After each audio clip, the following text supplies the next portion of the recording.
Salam Pancasila dan salam penegakan hukum. Ketika bangsa ini didirikan oleh para pendiri bangsa, maka mereka merumuskan tentang bagaimana kita hidup di rumah Indonesia dengan tujuan akhir adalah merumuskan kesejahteraan dan keadilan sosial bagi seluruh rakyat Indonesia. Maka tentunya dalam rangka untuk mewujudkan kesejahteraan dan keadilan sosial, kita memerlukan sumber daya manusia yang mumpuni untuk dapat melakukan pembangunan di dalam segala bidang di dalam kehidupan kita di rumah Indonesia. Salah satunya adalah melalui jenjang pendidikan, dan pendidikan itu ada di perguruan tinggi.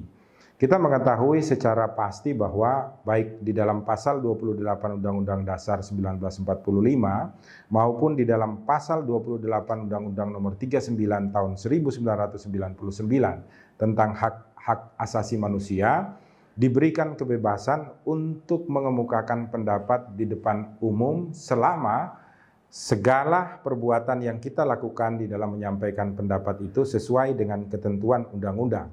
Tetapi secara khusus di dalam pasal 8 Undang-Undang Nomor 12 Tahun 2012 tentang perguruan tinggi itu dikatakan dengan tegas, khususnya di dalam ayat 1 yang akan saya bacakan. Dalam penyelenggaraan pendidikan dan pengembangan ilmu pengetahuan dan teknologi berlaku kebebasan akademik, kebebasan mimbar akademik, dan otonomi keilmuan. Hal ini dimaksudkan agar setiap mahasiswa sebagai calon penerus bangsa, sebagai calon pembangun-pembangun di rumah Indonesia ini dapat berpikir secara komprehensif di dalam segala konsep keilmuan yang mereka jalani.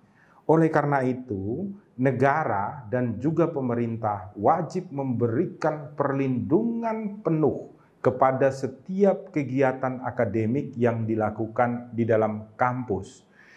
Kegiatan-kegiatan akademik tersebut tentunya dari bidang keilmuan masing-masing akan mengkaji bagaimana sebenarnya negara ini telah melakukan pelayanan kepada rakyatnya sesuai dengan perintah Pancasila dan Undang-Undang 1945 ataukah tidak.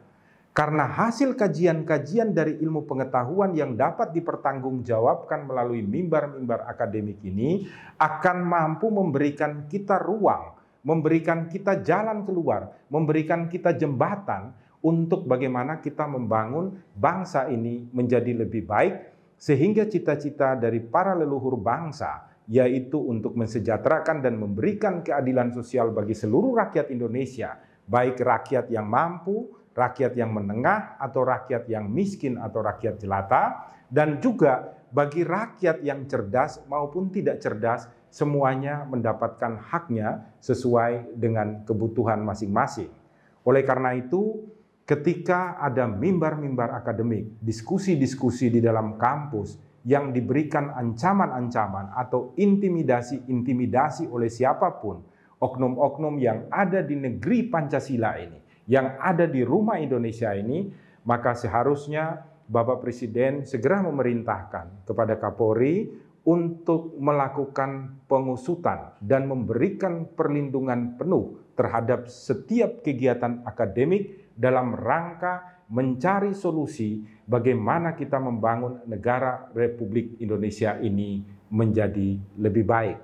Maka beberapa waktu ini terjadi intimidasi, ancaman terhadap kegiatan-kegiatan yang dilakukan di dalam kampus dalam hal kebebasan akademik, mimbar akademik, otonomi keilmuan yang dilakukan mengenai diskusi-diskusi dan lain sebagainya, wajib untuk menjadi perhatian penting kita bersama-sama dan wajib kepada Bapak Presiden untuk segera memerintahkan aparatur kepolisian yang bersangkutan di daerah untuk melakukan tindakan lebih lanjut, melakukan pengusutan dan penyelidikan kenapa hal ini bisa terjadi, sehingga ke depan benar-benar ruang kampus, perkuliahan, diskusi-diskusi, mimbar-mimbar akademik di kampus lepas dari intimidasi, lepas dari ancaman, sehingga kita mampu membuat bangsa ini lebih baik dan sejahtera.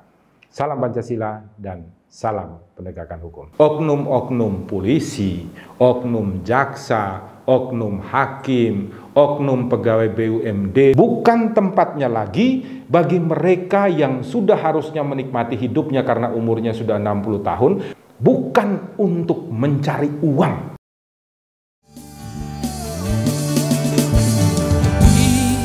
Saja